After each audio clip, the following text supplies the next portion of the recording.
اللہ رب العزت کے ہاں مومن کے الفاظ کی بڑی اہمیت ہے۔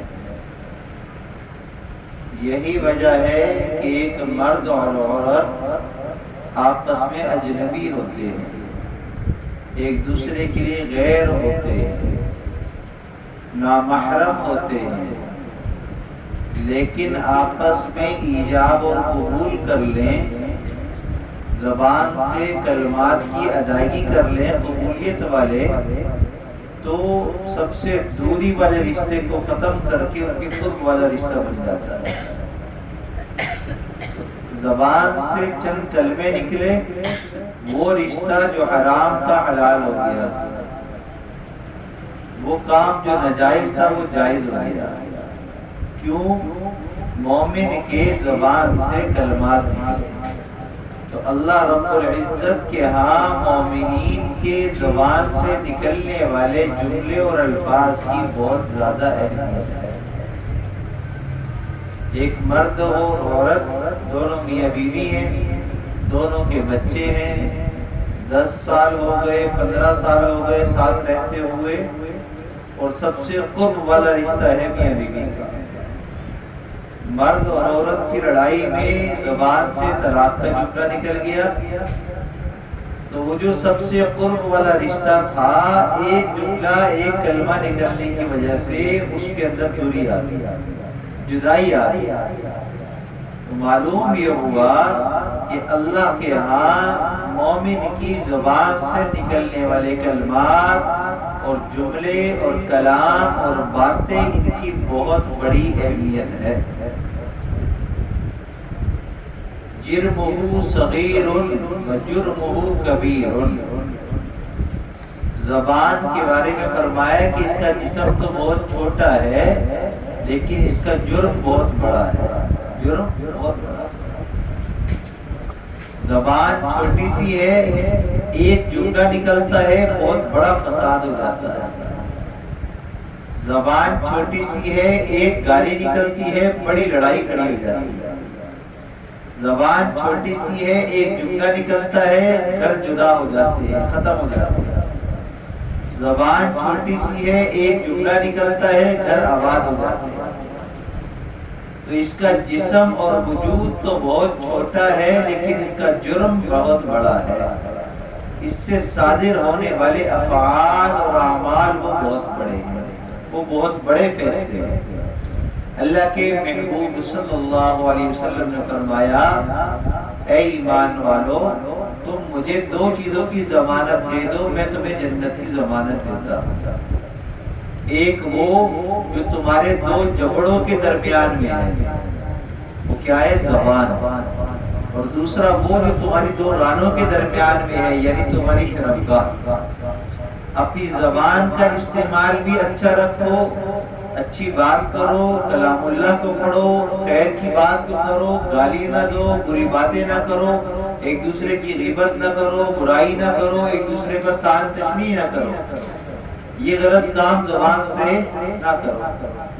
اور دوسرا شرمگاہ، کہ انسان اپنی شرمگاہ کو ہاتھ نہ لگائے، اپنی شرمگاہ کو نہ دیکھے، بیماریاں پیدا ہوتی ہیں۔ شرمگاہ کو دیکھنے کی وجہ سے انسان کا ذہن کمزور ہو جاتا ہے، نظر کمزور ہو جاتی ہے، انسان کی انگلیوں کے اندر تبدیلی آنا شروع ہو جاتی ہے، انسان کے چہرے پر تبدیلی آنا شروع ہو جاتی ہے۔ بعض بچے جوان ہوتے ہیں تو وہ اپنی شرمگاہ کو دیکھتے ہیں، ہاتھ لگاتے ہیں تو ان کو پتہ نہیں چلتا کہ کیا کرنا ہے، جس کی وجہ سے ان کے بدن میں تبدیلی آ رہی ہوتی ہے، اور ماں باپ کو اور بڑوں کو پتہ چل رہا ہوتا ہے کہ یہ بچہ کیوں بدل رہا ہے، یہ کیا حرکت کر رہا ہے۔ تو اس لیے بڑے ہوتے ہوئے اس بات کا بچوں میں بہت اہتمام ہونا چاہیے کہ وہ اپنی شرمگاہ کو بالکل چھیڑ چھاڑ نہ کریں، اس کو بالکل ہاتھ نہ لگائیں، صرف صفائی ستھرائی کے لیے استعمال ہو، اس کے علاوہ بالکل ہاتھ نہ لگائیں، بالکل اس کی طرف نہ دیکھیں کہ انسان کا دماغ کمزور ہوتا ہے، نظر کمزور ہو جاتی ہے، زبان گندی ہو جاتی ہے، کانوں میں ان کے انسان کے تمام اعضاء میں خرابی اور برائی کی ابتدا وہاں سے ہوتی ہے۔ اللہ کے محبوب صلی اللہ علیہ وسلم نے فرمایا مجھے تم دو چیزوں کی ضمانت دے دو میں تمہیں جنت کی ضمانت دیتا ہوں، ایک دو جبڑوں کے درمیان زبان، دوسرا دو رانوں کے درمیان شرمگاہ۔ اتنی بڑی بات آپ نے فرما دی، اتنی بڑی ضمانت آپ نے فرما دی۔ جنت اللہ تعالیٰ اپنے نیک بندوں کو عطا کریں گے، انبیاء علیہ السلام کو عطا کریں گے، اولیاء اعظام کو عطا کریں گے، اپنے مقربین محبین کو عطا کریں گے، عاشقین کو عطا کریں گے۔ تو اللہ عام مومنین سے فرما رہے تم بھی اگر اس جماعت میں شامل ہونا چاہتے ہو تو اللہ کے محبوب نے فرمایا بس دو چیزوں کا خیال رکھنا، اس کو خراب نہ کرنا، ان چیزوں کا غلط استعمال نہ کرنا، میں تمہیں جنت میں ساتھ لے کر جاؤں گا۔ انسان کی زبان کی شرمگاہ کی اہمیت بہت زیادہ ہے۔ زبان سے نکلنے والے کلمات انسان کے لیے اچھے فیصلے بھی کر دیتی ہے اور برے فیصلے بھی۔ اللہ کے محبوب نے فرمایا من صمت نجا، جو خاموش رہا وہ نجات پا گیا۔ ہماری والدہ فرمایا کرتی تھی ایک چپ سو سکھ، ایک دفعہ چپ ہو جاؤ سو سکھ حاصل کر لو۔ ہمارے بڑے بوڑھوں سے ایسی باتیں سننے کو ملتی ہیں کہ اگر ہم اسی کو پلے باندھ لیں تو بہت زیادہ کامیاب ہو جائے، بہت بڑے فطروں سے بچ جائے۔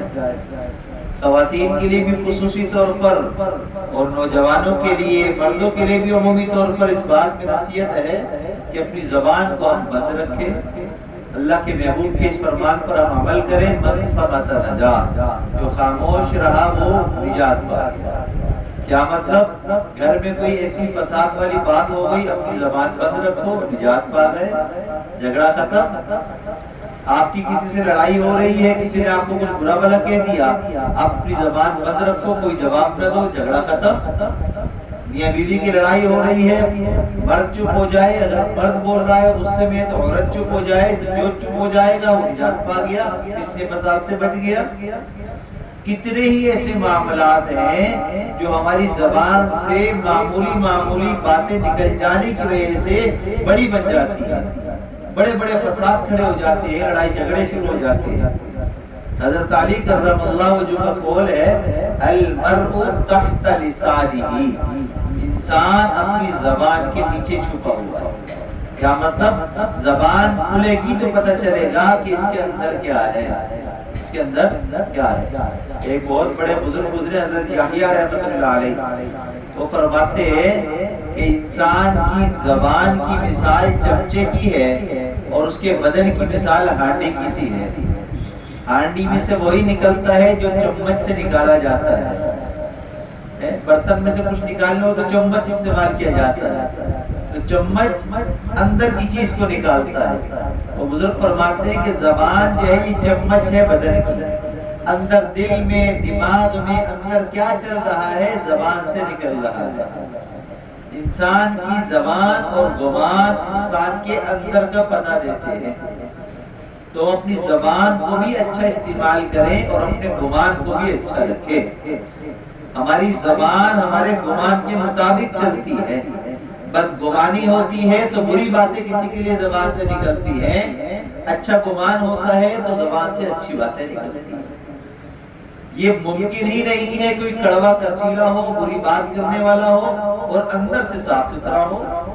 جیسے ایک جملہ عام طور پر لوگ بول دیتے ہیں کہ بھی ہم زبان کے کڑوے سے ہی لیکن سچے ہیں، کھرے ہیں۔ ایسا کیسے ہو سکتا ہے کہ آپ اندر سے کھرے ہو اور زبان کے کڑوے ہو؟ یہ ممکن نہیں ہے۔ کڑواہٹ اندر ہے جبھی تو باہر آ رہی ہے۔ یہ مثال اس لیے درست نہیں ہے کہ دنیا کے سب سے محبوب ترین ہستی وجہ کائنات حضرت محمد مصطفیٰ احمد مصطفیٰ صلی اللہ علیہ وسلم سب سے پاک، صاف ستھرے، کھرے، ہر اعتبار سے سب سے اعلیٰ، اندر سے بھی باہر سے بھی، تو آپ کی زبان سے کبھی کوئی کڑوی بات نہیں نکلی۔ حضرت انس فرماتے ہیں میں 10 سال آپ کی خدمت میں مسلسل رہا ہوں، سفر میں بھی حضر میں بھی، کبھی تو غصہ انسان کو آتا ہے لیکن میں نے کبھی بھی آپ سے کوئی ناخوشگوار بات نہیں سنی، کوئی غصے والی بات آپ سے میں نے نہیں سنی۔ جب انسان اندر سے کھرا سچا ہوتا ہے تو اس کی زبان پر بھی مٹھاس ہوا کرتی ہے، اس پر بھی اچھائی آیا کرتی ہے۔ اللہ کے محبوب صلی اللہ علیہ وسلم نے فرمایا الصدق ینجی والکذب یہلک، سچائی نجات عطا کرتی ہے اور جھوٹ ہلاک کرتا ہے۔ بعض مرتبہ ایسا ہوتا ہے کہ بچہ مدرسے اسکول آتا ہے، بہانہ کر دیتا ہے، جھوٹ بولتا ہے، بیمار ہو گیا تھا، کل چلے گئے تھے، کل یوں ہو گیا تھا، فلاں نے چھٹی کرا لی، جھوٹ ہوتا ہے۔ اور بچہ یہ سمجھ رہا ہوتا ہے کہ میں بچ گیا، اگر سچ بولتا تو پٹ جاتا، قائد صاحب مارتے، استاد مارتے، سر مارتے، ٹیچر مارتی، سزا ملتی، کھڑا کرتے مجھے، اب میں بچ گیا، حالانکہ جھوٹ بولا۔ لیکن اس کا نقصان کیا ہوتا ہے کہ چند دن بعد کسی چھوٹی سی بات پر زیادہ پٹائی لگ جاتی ہے۔ اب وہ جو جھوٹ بولا ہوتا ہے اس کا اثر یہ ہوتا ہے کہ پٹائی زیادہ لگ جاتی ہے چھوٹی بات پر۔ تو اللہ کی طرف سے یہ ہوتا ہے کہ جب انسان جھوٹ کے راستے پر چلتا ہے تو اس طرح پٹائی لگتی رہتی ہے۔ بچپن میں ماں باپ سے، استادوں سے، ٹیچر سے، بڑے ہو کر معاشرے سے، دوستوں سے، پڑوسیوں سے، گھر والوں سے، رشتہ داروں سے وہاں پٹائیاں لگ رہی ہوتی ہیں۔ کیا ہو رہا ہے؟ نافرمان ہو گئے، کہنا نہیں مان رہے، بے روزگاری آ گئی، رزق ہے برکت نہیں ہو رہی، سب کچھ گھر میں ہے، لڑائیاں ختم نہیں ہو رہی، یہ اللہ کی طرف سے پٹائی لگ رہی ہے۔ کیوں؟ ہم نے اپنی زندگی کے اندر جھوٹ کو جگہ دی ہوئی ہے، ہر بات میں جھوٹ، ہر کام میں جھوٹ۔ تو اللہ کے محبوب نے جو فرمایا وہ پکا اور سچا قول ہے۔ کیا بات ہے آپ کی؟ الصدق ینجی والکذب یہلک، سچائی انسان کو نجات دیتی ہے اور جھوٹ انسان کو ہلاک کرتا ہے۔ اس بات کو اپنے دل میں، دماغ میں اچھے طریقے سے بٹھا لیں، اپنے بچوں کو ہم سمجھا دیں، سکھا دیں کہ ہر بات میں سچ بولنا ہے، جھوٹ نہیں بولنا۔ اور اللہ کے محبوب صلی اللہ علیہ وسلم جو دنیا میں تشریف لائے ہیں وہ آئے ہیں اخلاق کو سکھانے، اور اخلاق میں سب سے اعلیٰ چیز سچائی کا راستہ ہے۔ تو سچ بولیں گے تو ہم اس چیز میں داخل ہو جائیں گے جس کو اللہ کے محبوب نے سکھایا ہے۔ اللہ کے محبوب نے فرمایا بعثت لأتمم مکارم الاخلاق، اللہ نے مجھے مبعوث اسی کام کے لیے کیا ہے کہ میں اخلاق کو مکمل کروں، اخلاق کو سکھاؤں۔ مکارم اخلاق کے لیے مجھے مبعوث کیا گیا ہے، ان کی تکمیل کے لیے۔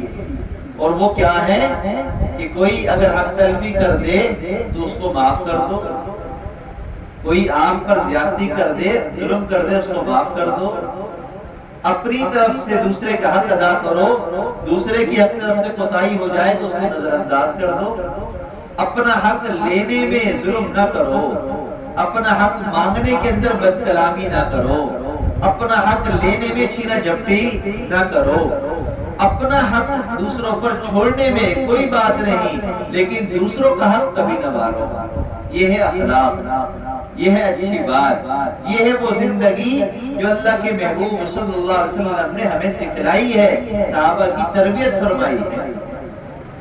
حضرت عمر فاروق رضی اللہ تعالیٰ عنہ کا زمانہ ہے، بڑی فتوحات ہوئی۔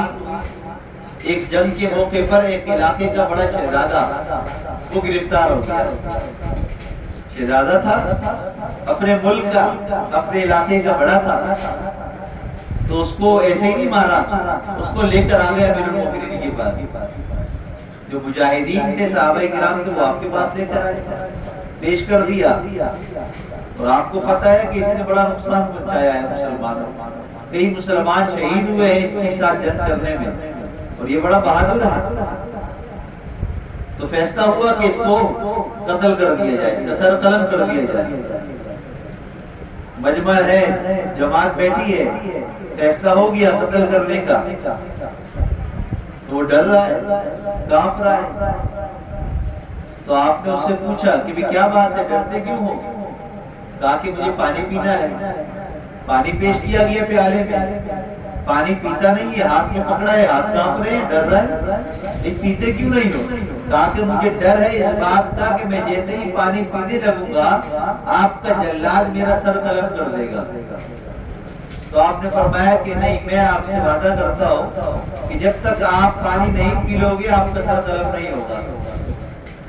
آپ نے جیسے ہی اس سے بات کی، وعدہ کیا، اس نے پانی کا پیالہ نیچے پھینک دیا۔ پانی تھا، نیچے پھینکا، مٹی تھی، پانی جذب ہو گیا۔ تو آپ نے کہا یہ کیا حرکت ہے؟ کہا کہ آپ نے وعدہ کیا ہے جب تک میں پانی نہیں پی لوں گا آپ قتل نہیں کروائیں گے، اب پانی تو ہے نہیں لہذا میرا قتل بھی نہیں ہو سکتا۔ آپ نے کہا کہ ہاں بات طریقہ تو تمہارا غلط تھا لیکن میں نے زبان دی ہے اور ہم اپنی زبان کے پکے اور سچے ہیں، جاؤ تمہیں چھوڑ دیا، معاف کیا۔ جب معاف کر دیا تو کہنے لگا کہ میں نے اسلام کی عظمت تو بڑی سنی تھی، آپ کا عدل بھی بڑا سنا تھا، لیکن مجھے یہی ڈر تھا کہ اگر میں قتل کرنے کے جرم میں کھڑا کیا گیا ہوں، اگر اسلام قبول کر لوں گا تو میری قوم کے لوگ بھی کہیں گے کہ جان بچانے کے لیے قبول کر لیا، اب میں آزاد ہو گیا ہوں، اب میری جان آپ کے پاس گروی نہیں ہے، اب میں کلمہ اسلام پڑھ کر داخل ہوتا ہوں اسلام۔ حضرت عمر فاروق رضی اللہ تعالیٰ عنہ کی ایک بات کے اوپر کالا جم جانے کی وجہ سے، سچائی کی وجہ سے اللہ نے اس کو اسلام قبول کرنے کی توفیق عطا فرمائی۔ اور صرف اس کو نہیں، جو شہزادے ہوا کرتے ہیں، اپنے بڑے ہوا کرتے ہیں خاندانوں کے، قوموں کے، ان کے پیچھے پوری قوم بھی چل رہی ہوتی ہے تو پیچھے اور لوگ بھی اس کے مسلمان ہو۔ تو ہمیں اپنی تاریخ کو یاد رکھنا چاہیے۔ اسلام نے جو ہمیں تعلیم دی ہے، جو ہمیں سکھلایا ہے، اگر اس پر ہم صحیح طریقے سے چلنے لگ جائیں تو ہماری زندگی کے اندر سے پریشانی ختم ہو جائے، سارے جھگڑے فساد ختم ہو جائے۔ آج ہماری بے روزگاری، ہماری پریشانیاں، ہمارے جھگڑے، ہماری ذہنی ٹینشنیں ہیں اس وجہ سے کہ آج جو ہے ہم ہر وقت جھوٹ کے اندر گرے ہوئے ہیں، جھوٹ کے اندر۔ اللہ کے محبوب صلی اللہ علیہ وسلم نے فرمایا کہ جب کوئی انسان جھوٹ بولتا ہے تو اس کے منہ سے بدبو پیدا ہوتی ہے، اور بدبو اتنی زیادہ ہوتی ہے، اس کا تعفن ہوتا ہے کہ فرشتے میلوں دور اس سے بھاگ جاتے ہیں۔ ہم یہاں سے کہیں جا رہے ہوں، راستے میں کہیں کچرا کنڈی ہو، کیسی بدبو ہوتی ہے، اور اس پر بارش کا پانی پڑ جائے تو اور بدبو اٹھ رہی ہوتی ہے، تو دور دور تک ہوا سے بدبو پھیل رہی ہے، تو وہاں سے جلدی سے نکل جانے کو دل کرتا ہے کہ سانس کے اندر سے اندر بدبو جا رہی ہے۔ آپ کو رنگی چلے جائیں یا چمڑا فیکٹریاں ہیں، اگر آپ کبھی جائیں وہاں پر تو بہت بدبو ہوگی، لیکن وہاں پر رہنے والوں کو اگر کہا جائے کہ بدبو، کہتے ہیں کہاں ہے بدبو؟ کیوں؟ اس لیے کہ ان کے دماغ میں اندر اتنی رچ بس گئی ہے کہ ان کو بدبو محسوس نہیں ہو رہی۔ تو اللہ کے محبوب نے فرمایا کہ جھوٹ میں بدبو ہے۔ اب سوال یہ ہوا کہ بدبو تو ہمیں آ نہیں رہی، تو ہم جھوٹ بول بول کر بدبو میں رہنے کے ایسی عادی ہو گئے ہیں کہ ہمیں وہ بدبو محسوس نہیں ہوتی۔ اگر ہم سچائی والی زندگی کو اختیار کر لیں گے، ایمان والے اعمال کو اختیار کر لیں گے، تو پھر ہمیں معاشرے کی وہ جھوٹ کی بدبو ہمیں محسوس ہونے لگ جائے گی۔ ایک بزرگ کے بارے میں آتا ہے کہ وہ بہت بڑے وقت کے امام تھے، عالم تھے، جمعے کے دن مسجد میں خطبے کے لیے، بیان کے لیے آیا کرتے، ہندوستان کا واقعہ ہے، سچا واقعہ ہے، تو وہ آیا کرتے تھے، پورا ہفتہ پڑھنے پڑھانے میں مصروف رہا کرتے، جمعے کو آتے تو لوگ نیک آدمی تھے، عالم تھے، لوگوں کو ان سے بڑی عقیدت تھی، تو جمعہ پڑھنے لوگ جب آتے تو ان کو شوق ہوتا کہ ہم حضرت کا دیدار کر لیں، زیارت کر لیں، ہاتھ ملا لیں، قریب چلے جائیں۔ لیکن جب حضرت آتے مسجد میں تو وہ سر پر رومال ڈال کر آتے، اور رومال کی ایسے ڈالتے کہ چہرہ چھپ جاتا، نظریں جھکی ہیں، رومال ڈال کر نیچے دیکھ کر آتے۔ تو ایک دفعہ کسی نے کہہ دیا کہ حضرت ہمارے محلے کی خواتین ہیں، نیک ہیں، لیکن وہ چاہتی کسی عالم کا دیدار ہو جائے، لیکن جب بھی آپ گزرتے ہیں آپ کے چہرے پہ نظر ہی نہیں پڑتی کسی کی، اور کوئی باہر جو فقیر ہیں، جو ٹھیلے والے غریب ہیں، وہ بھی چاہتے ہیں دیکھ لیں، لیکن وہ بھی نہیں دیکھ پاتے آپ کو۔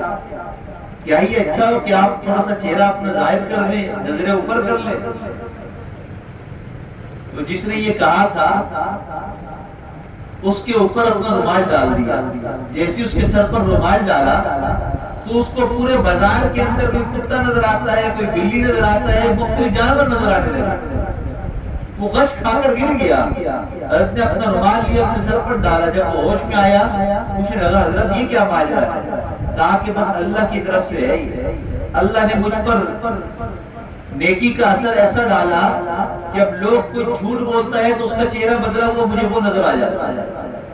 کوئی زنا کرتا ہے تو اس کا وہ بدلہ وہ چہرہ نظر آ جاتا ہے، کوئی ناپ تول میں کمی کرتا ہے تو مجھے وہ چہرہ نظر آ جاتا ہے، اس لیے میں اپنے چہرے کو چھپاتا ہوں، نظروں کو جھکاتا ہوں تاکہ مجھے لوگوں کے چہرے نظر نہ آئے، بس میں مسجد میں پہنچ کر چہرہ اوپر کرتا ہوں کہ مسجد تو اللہ کا گھر ہے، وہاں پر لوگوں کے انسانوں کے چہرے مجھے نظر آئے۔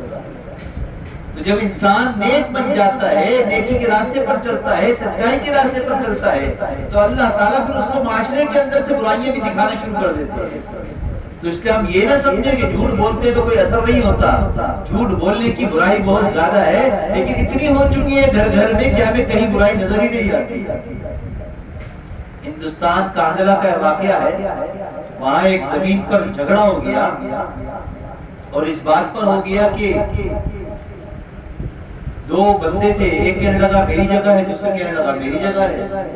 اس زمانے کے اندر کاغذات اور یہ چیزیں اتنی آج کل کی طرح تو تھی نہیں کمپیوٹرائز کہ پتہ چل سکے، بس زبانی کلامی ہی بات چلتی تھی، کسی کے کاغذ بنے ہیں کسی کے نہیں بنے ہیں۔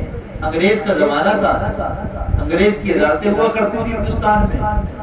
کاندھلا کا واقعہ ہے، جھگڑا ہو گیا دو کے درمیان، اللہ کی شان کہ ایک ہندو تھا ایک مسلمان تھا، عدالت میں کیس کیا، جھگڑا بڑھ گیا، دونوں زمین چھوڑنے کے لیے تیار نہیں۔ مسلمان نے کیا کیا، اس نے کہا کہ میڈیا پہ اعلان کر دیا کہ اگر میں یہ کیس جیت گیا تو میں اس جگہ پر مسجد بناؤں گا۔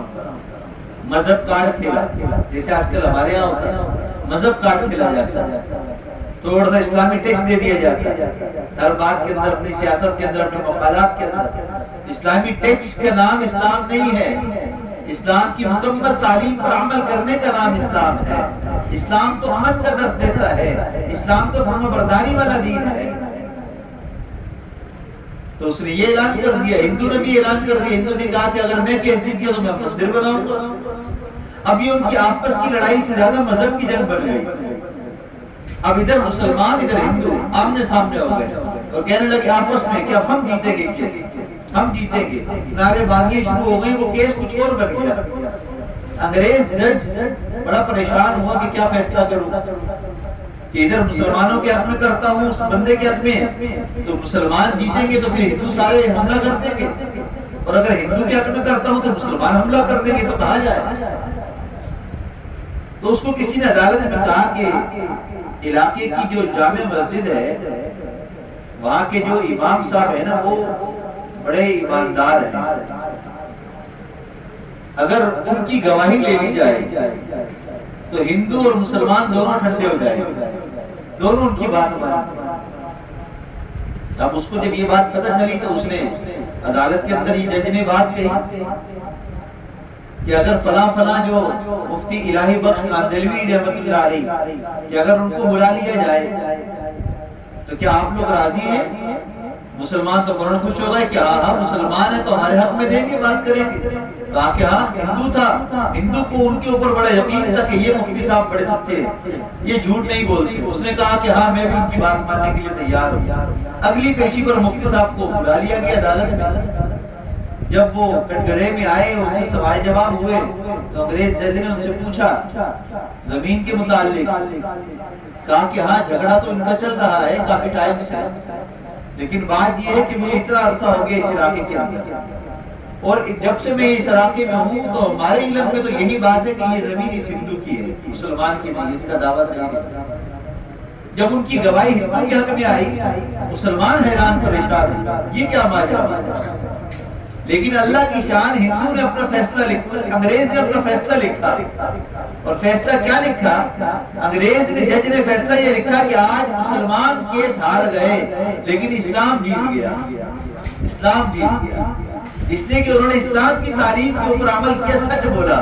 بظاہر مسلمان ہار گئے لیکن اسلام جیت گیا۔ انگریز اتنا متاثر ہوا ان کی سچائی کی وجہ سے، اور اس کے اتنے متاثر اور ایسے فیصلہ کن بات کی وجہ سے اس ہندو پر ایسا اثر ہوا، جب ہندو کیس جیت گیا تو کہنے لگا کہ میں کلمہ پڑھ کر میں بھی مسلمان ہوتا ہوں اور ہم یہاں مسجد بنائیں گے، مسجد بنائیں گے۔